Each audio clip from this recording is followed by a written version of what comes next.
είναι αυτό? Ένα σφουργίτη.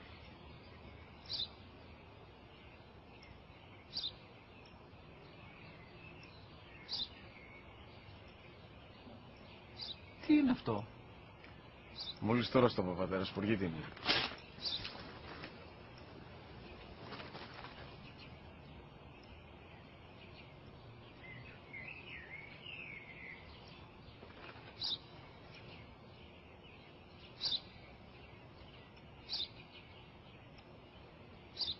Τι είναι αυτό? Ένα σπουργίτη είναι, πατέρα. Ένα σπουργίτη. Σπου-γι-τι.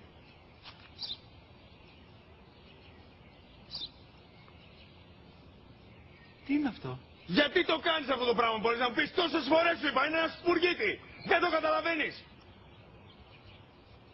Πού πας?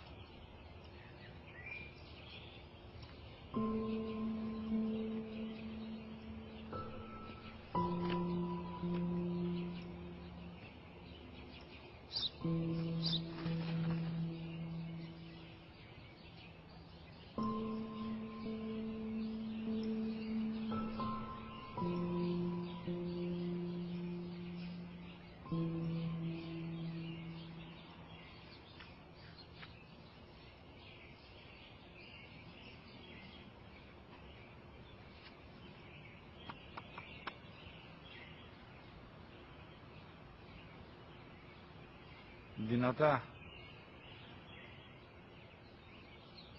Σήμερα ο μικρός μου γιος που πριν λίγες μέρες έκλεισε τα 3 καθόταν μαζί μου έξω στο πάρκο όταν ένα σπουργίτη ήρθε και κάθισε απέναντί μας.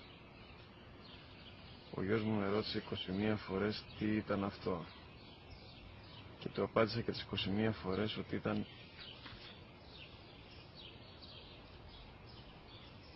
ένα σπουργίτη.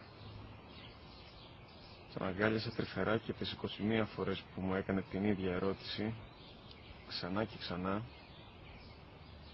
χωρίς να εκνευριστώ, νιώθοντας στοργή για το αθώο μου αγοράκι.